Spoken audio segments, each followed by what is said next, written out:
ఓ ఓ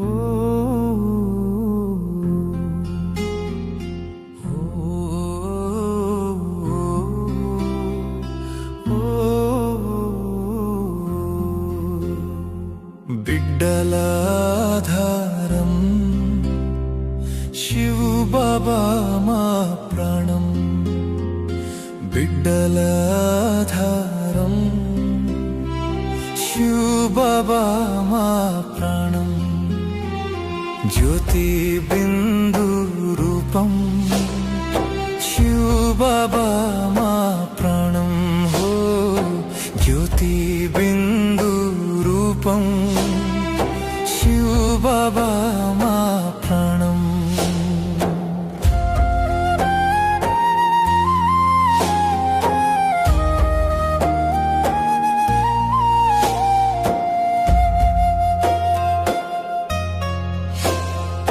చంద్రుని దాటి వెళ్దాం, మిలనమే జరుపుకుందాం, చంద్రుని దాటి వెళ్దాం, మిలనమే జరుపుకుందాం, గుణాల నిధిని మనము బాబా నుండి పొందుదాం, గుణాల నిధిని మనము బాబా నుండి పొందుదాం, సంగమయ్యే గొప్ప శివు బాబా మా ప్రాణం, బిడ్డల ఆధారం.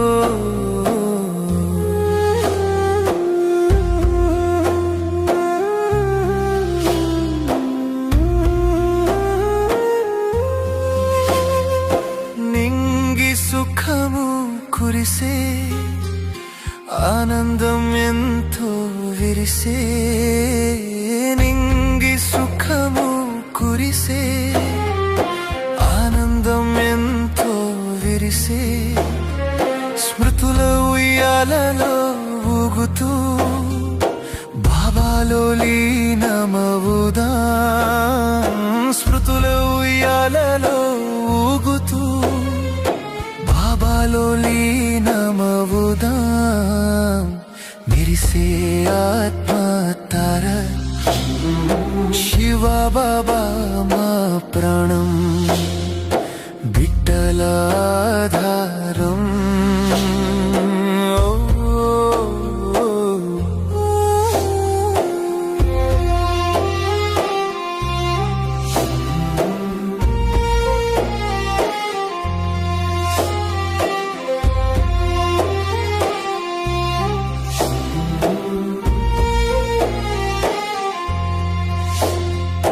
మణులు మెరిసే చోట మన నిజ ఇల్లు అది, మణులు మెరిసే చోట మన నిజ ఇల్లు అది, తళతళ అక్కడ మెరిసే అందరి తోడు శివ బాబా, తళతళ అక్కడ మెరిసే అందరి తోడు శివ బాబా, అక్కడ అద్భుత దృశ్యం శివ బాబా మా ప్రాణం, బిడ్డల ఆధారం.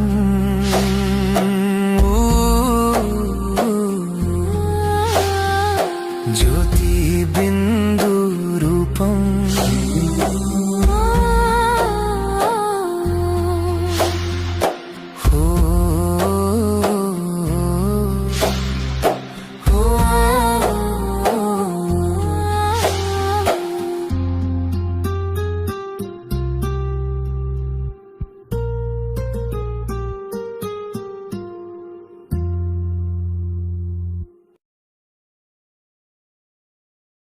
ఓం శాంతి. మురళీ డేట్ 7/3/2026. మధురమైన పిల్లలారా, మీరిప్పుడు తండ్రి సేవలో సహాయకులుగా అయ్యారు. కాబట్టి మీ స్మరణ జరుగుతుంది, కానీ పూజ జరగదు. ఎందుకంటే మీ శరీరం అపవిత్రంగా అయింది. ప్రశ్న: పిల్లలు మీ బుద్ధిలో నిరంతరం ఏ నశ ఉండాలి? జవాబు: మేము శివబాబా పిల్లలము. వారి ద్వారా రాజయోగం నేర్చుకొని స్వర్గరాజ్య పదవిని వారసత్వంగా తీసుకుంటాము. ఈ నశ మీకు నిరంతరము ఉండాలి. విశ్వానికి యజమానులుగా అవ్వాలి అంటే చాలా జాగ్రత్తగా చదవాలి. ఎప్పుడూ తండ్రిని నిందించకూడదు. ఎవ్వరితోనూ కొట్లాడరాదు, జగడాలాడరాదు.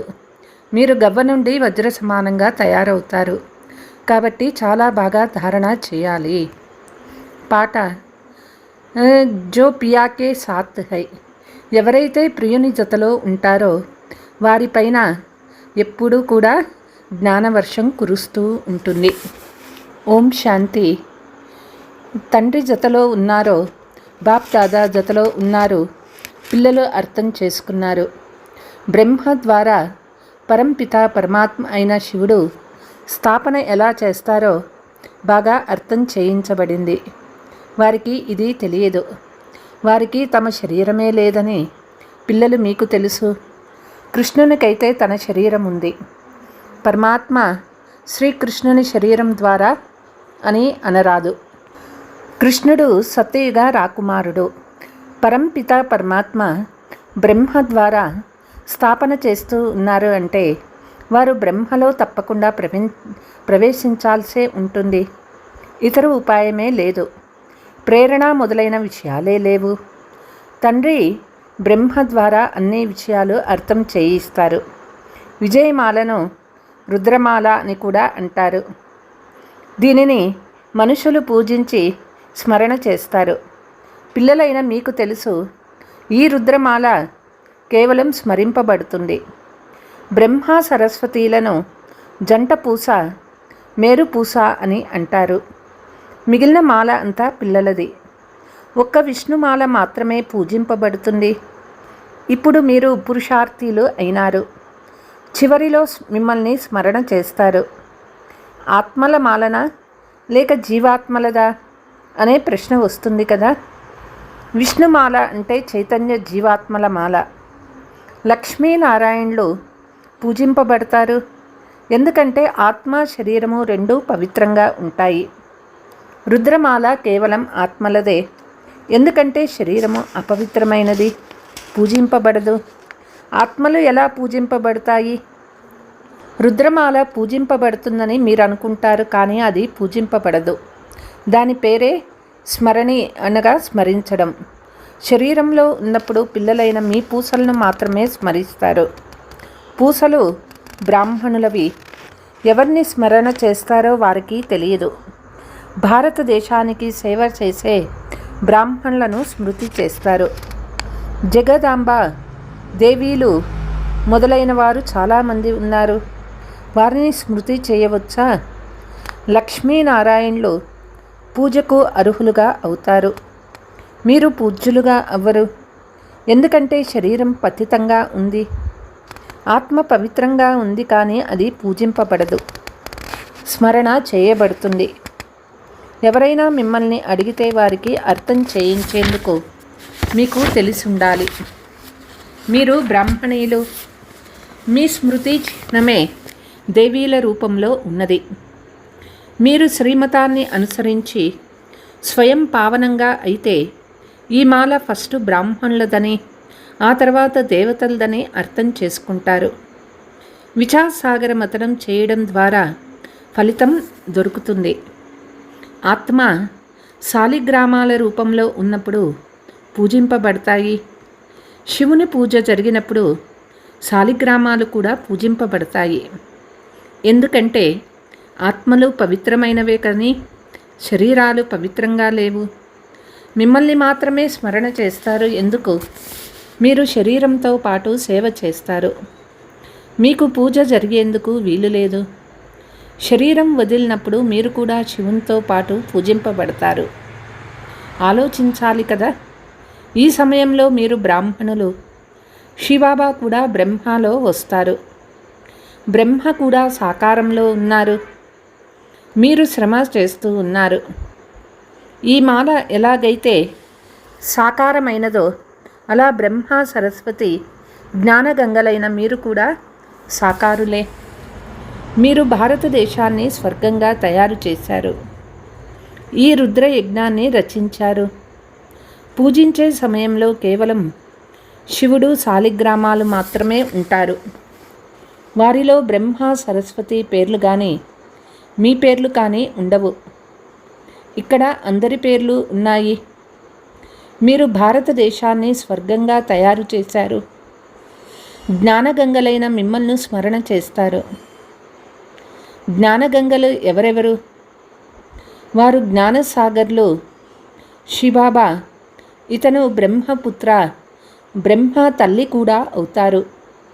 సాగరం మాత్రం ఒక్కరే. గంగలైతే రకరకాలు, అనేక ప్రకారాలుగా ఉంటాయి. ఎవరిలో జ్ఞానం మంచి రీతిగా ఉందో నెంబర్ వారుగా వారిని సరోవరం అని అంటారు. వారికి మహిమ కూడా ఉన్నది. మానస సరోవరంలో స్నానం చేస్తే సూక్ష్మ దేవతలు అవుతారని అంటారు. కాబట్టి మీ మాల స్మరింపబడుతుంది. స్మరణ అంటారు కదా, వారు కేవలం రామ రామ అని స్మరణ చేయమని అంటారు. కానీ స్మరణ ఎవరికి జరుగుతుందో మీకు తెలుసు.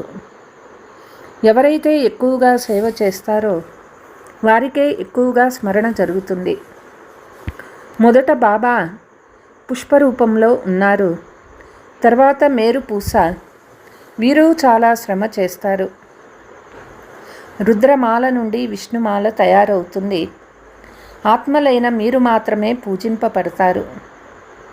మీరిప్పుడు స్మరింపబట్టకు మాత్రమే అర్హులుగా ఉన్నారు. స్మరణయే కానీ మీకు పూజలు జరగవు. ఎందుకంటే ఆత్మ పవిత్రము, శరీరము అపవిత్రంగా ఉన్నది. అపవిత్ర వస్తువు ఎప్పుడూ పూజింపబడదు. ఎప్పుడైతే రుద్రమాలలో వచ్చేందుకు అర్హులుగా అవుతారో అప్పుడే స్మరింపబడతారు.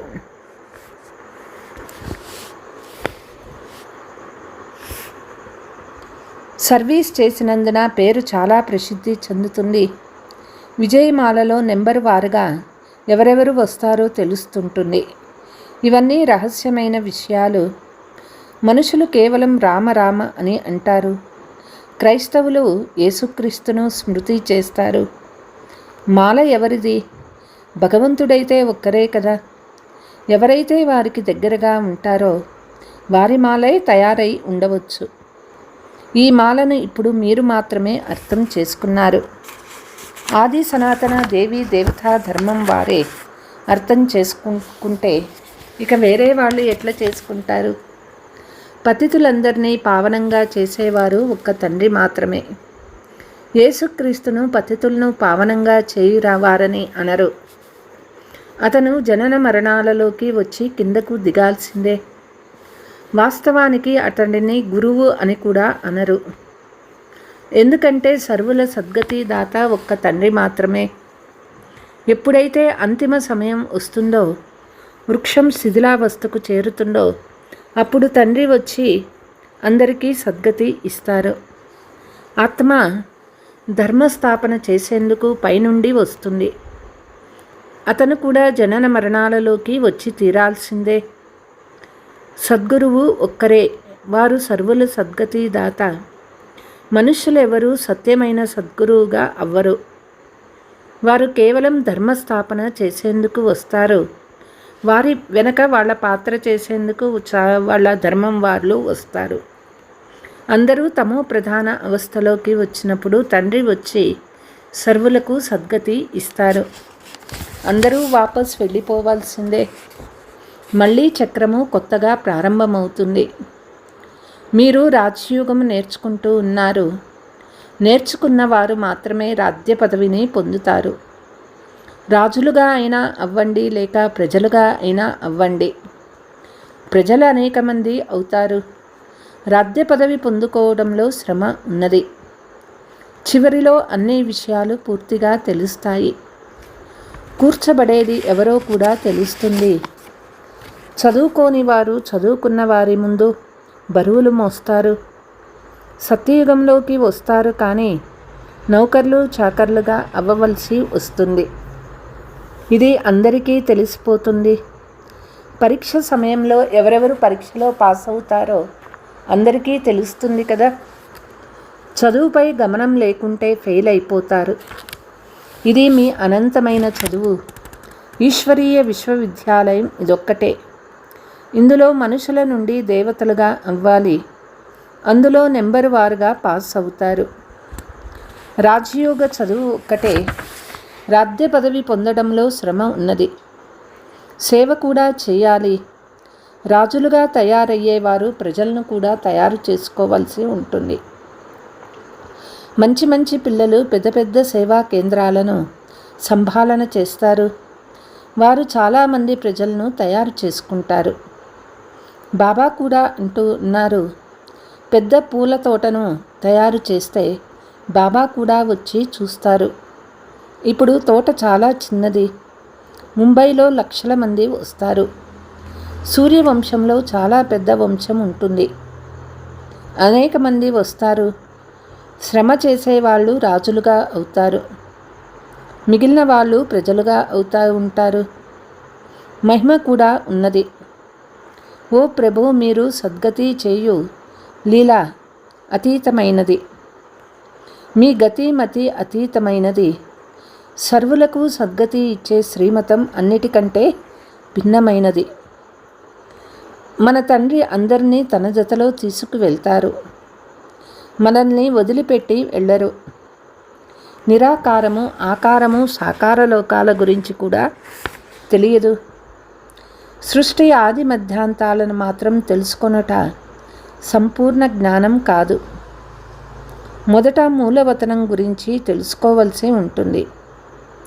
అక్కడ ఆత్మలు మనమందరము ఉంటాము.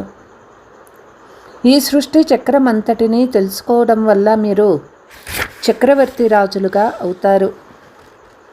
ఇవన్నీ ఎంతో అర్థం చేసుకోవలసిన విషయాలు. శివుడు నామరూపాలకు అతీతుడని వారంటారు. చిత్రము కూడా ఉంది, కానీ నామరూపాలకి భిన్నమని అంటారు. మరొక వైపు సర్వవ్యాపి అని కూడా అంటారు. ఈశ్వరుడు సర్వవ్యాపి అని నేను ఒప్పుకోను అని ఒక ఎంపీ అన్నాడు. మనుషులు ఒకరికొకరు హతమార్చుకుంటూ ఉంటారు. ఇది ఈశ్వరుడు చేసే పనా? పోను పోను ఈ విషయాలన్నీ అర్థం చేసుకుంటారు. అప్పుడు మీరు బాగా వృద్ధి చెందుతారు. బాబా రాత్రి కూడా చెప్పారు, ఎవరైతే స్వయాన్ని తెలివిగలవారిగా భావిస్తారో వారు ఇటువంటి జాబులు కూడా వ్రాయాలి. జ్ఞానం ఏమిటో వారికి పూర్తిగా తెలపాలి. జ్ఞానము పూర్తిగా ఇవ్వగలమని వ్రాయవచ్చు. మూలవతన జ్ఞానం ఇవ్వగలము. నిరాకార తండ్రి పరిచయం కూడా ఇవ్వగలము. తర్వాత ప్రజాపిత బ్రాహ్మణ ధర్మం గూర్చి కూడా అర్థం చేయించగలము. లక్ష్మీనారాయణులు తర్వాత సీతారాముల రాజ్యవంశాలు ఎలా నడుస్తాయో, మళ్ళీ వారి రాజ్య పదవిని ఎవరు లాక్కుంటారో, ఆ స్వర్గం ఏమైపోయిందో తెలుపగలము అని వ్రాయవచ్చు. నరకం ఎచుటకు పోయింది, సమాప్తమైపోయిందని అంటారు. అలాగే స్వర్గం కూడా సమాప్తమైపోతుంది. ఆ సమయంలో భూకంపాలు మొదలైనవి జరుగుతాయి. వజ్రాల రతనాల భవనాలు మొదలైనవి ఎవరూ బయటకు తీయలేని విధంగా లోపలికి వెళ్ళిపోతాయి. ఎప్పుడూ కింద నుండి మళ్ళీ పైకి రాలేవు. సోమనాథ మందిరం మొదలైనవి తర్వాత నిర్మించినారు. అంతకంటే దానిని కట్టించిన వారి భవనాలు ఇంకా ఎంత ఉన్నతంగా ఉంటాయి. లక్ష్మీనారాయణ ఇల్లు ఎలా ఉంటుంది? ఆ సంపద ఏమైంది? ఇటువంటి విషయాలు విద్వాంసులు మొదలైన వారు వింటే ఆశ్చర్యపడతారు. వీళ్ళ జ్ఞానము చాలా గొప్పది అని అంటారు. మనుషులకు ఈ విషయాలు ఏమీ తెలియవు. కేవలం సర్వవ్యాపి అని అంటారు. ఇవన్నీ అర్థం చేసుకొని చేయించాలి. బాబా మనకి ఈ జ్ఞానధనాన్ని ఇస్తూ ఉన్నారు. ఇది అందరికీ ఇవ్వండి. ఇది తరగని ఖజానా. అంతా ధారణపై ఆధారపడి ఉంది. ఎంత ధారణ చేస్తారో అంత ఉన్నత పదవిని పొందుతారు. గవ్వలు ఎక్కడ, వజ్రాలు ఎక్కడ కొంచెమైనా ఆలోచించండి. వజ్రాల విలువ అన్నిటికంటే ఎక్కువ, గవ్వల విలువ అన్నిటికంటే తక్కువ. గవ్వల నుండి వజ్రాలుగా తయారవుతారు. ఈ విషయాలు ఎప్పుడూ ఎవరికి స్వప్నంలో కూడా వచ్చి ఉండవు. రాజయోగము ద్వారా స్వర్గరాజ్యం లభిస్తుంది. ఇది ఆశ్చర్యం కదా. పిల్లల బుద్ధిలో నశ ఉండాలి, కానీ మాయ నశ స్థిరంగా ఉండనీయదు. మనం శివబాబా పిల్లలము. ఈ జ్ఞానాన్ని చదువుకొని మనం విశ్వానికి యజమానులుగా అవుతామని ఎప్పుడైనా ఎవరి బుద్ధికైనా తోస్తుందా? కాబట్టి తండ్రి అర్థం చేయిస్తూ ఉన్నారు, పిల్లలు ఎంతగా శ్రమ చేయాలి. గురువుని నిందింపచేయు వారికి స్థానం ఉండదని అంటారు. ఇది ఇక్కడి విషయమే. వారికి లక్ష్యమే లేదు. మీకైతే ఇక్కడ లక్ష్యం ఉంది. తండ్రి, టీచర్, గురువు ముగ్గురు కూడా ఒక్కరే. ఈ చదువు ద్వారా మనం విశ్వానికి యజమానులుగా అవుతామని మీకు తెలుసు. ఎంత జాగ్రత్తగా చదవాలి, చదివించాలి. బాబాని నిందింపచేసే పనులు ఏమీ చేయరాదు. ఎవరితోనూ పోట్లాడరాదు. అందరితో మధురంగా మాట్లాడాలి. తండ్రి పరిచయాన్ని ఇవ్వాలి. దానం ఇస్తే గ్రహణం వదిలిపోతుందని బాబా అంటారు. మొట్టమొదట దానం చేయవలసింది దేహాభిమానము. అచ్చా, मीठे मीठे सिकीलते बच्चों प्रति माता पिता बाप दादा का याद प्यार और गुड मॉर्निंग. रूहानी बाप की रूहानी बच्चों को नमस्ते. हम रूहानी बच्चों की रूहानी माता पिता बाप दादा को याद प्यार गुड मॉर्निंग, नमस्ते नमस्ते. ధారణ: అందరితో మధురంగా మాట్లాడాలి. తండ్రిని నిందింపచేయు మాటలు ఏవీ మాట్లాడరాదు. దేహాభిమానాన్ని దానం చేసి ఆత్మాభిమానిగా, పరమాత్మాభిమానిగా తయారవ్వాలి. లభించిన జ్ఞానధనాన్ని దానం చేయాలి. చదువు ద్వారా రాజ్య పదవి లభిస్తుంది. ఈ నశాలో స్థిరంగా ఉండాలి. గమనముంచి చదువుకోవాలి. వరదానము: సాక్షి స్థితి యొక్క సీటు ద్వారా దుఃఖమనే మాటను సమాప్తం చేసే మాస్టర్ త్రికాలదర్శి భవ. ఈ డ్రామాలో ఏం జరిగినా అందులో కళ్యాణం నిండి ఉంది. ఎందుకు, ఏమిటి అనే ప్రశ్నలు తెలివి గలవారికి ఉత్పన్నం అవ్వవు. నష్టంలో కూడా కళ్యాణం ఉంది. తండ్రి తోడు మరియు చేయి ఉంటే అకల్యాణము జరగదు. ఇటువంటి గౌరవం యొక్క సీటుపై ఉంటే ఎప్పుడూ దుఃఖము రాదు. సాక్షి స్థితి యొక్క సీటు దుఃఖము అనే మాటను సమాప్తం చేసేస్తుంది. కాబట్టి త్రికాలదర్శులుగా అయ్యి విసుగు చెందకు. ప్రతిజ్ఞ చేయండి. స్లోగన్: మీ అన్ని కర్మేంద్రియాలు ఆజ్ఞానుసారం నడిపించుటటే స్వరాజ్య అధికారిగా అవ్వటం. అవ్యక్త సూచన: నిశ్చయ బుద్ధి అంటే చింతలేని చక్రవర్తి. వారు తండ్రి సమానమైన వారు. వినాశీ ధనం ఎంత సంపాదిస్తే అంత సమయానుసారం చింతలో ఉంటారు. కానీ ఎవరికైతే మేము ఈశ్వరీయ ఖజానాలకు మాలికులం, పరమాత్ముని బాలకులం నమ్మకం ఉందో వారు సదా స్వప్నంలో కూడా చింతలేని చక్రవర్తులుగా ఉంటారు.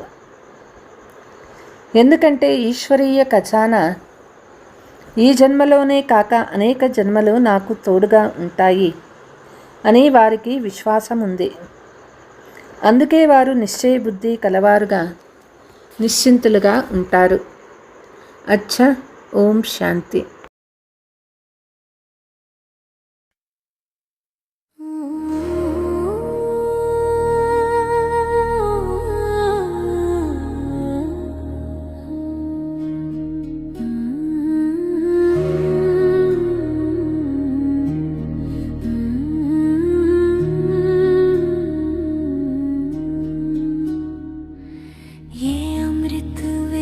बाबा लेकर आई सौगत से,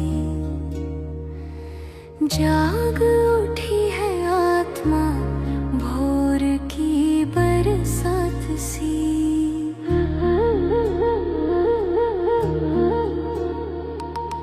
डूब रही थी नैया मेरी पापों के इस सागर में, बाबा ने थाम ली डोर, भर दी रोशनी गागर में।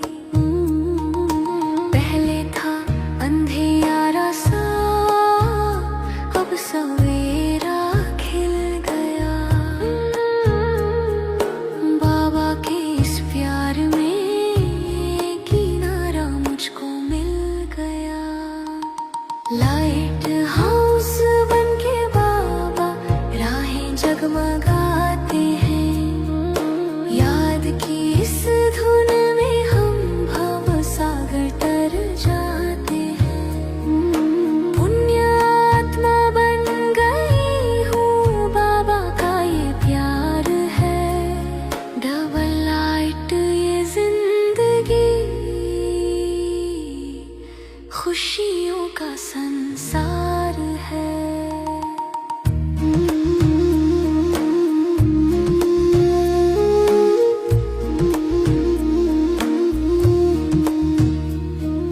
सत्संग है सत्य का, झूठ पीछे छूट गया, माया का वो कड़ा बंधन एक पल में टूट गया।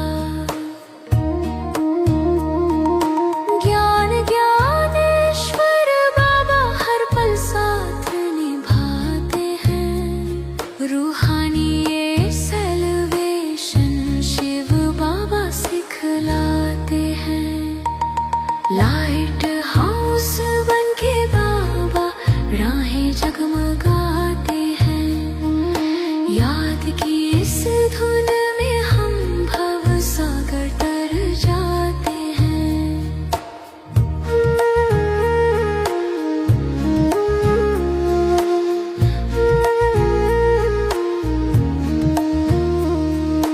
मैं आवाज हूँ तो तू है गीत मेरा,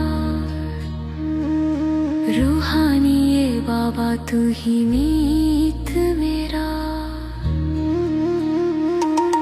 पार लगाना है सबको निमित्त मैं अब बन गई, बाबा तेरी याद में जिंदगी संवर गई। पुण्यात्मा बन गई हूँ, बाबा का ये प्यार है, डबल लाइट ये जिंदगी, खुशियों का संसार है। डबल लाइट ये जिंदगी,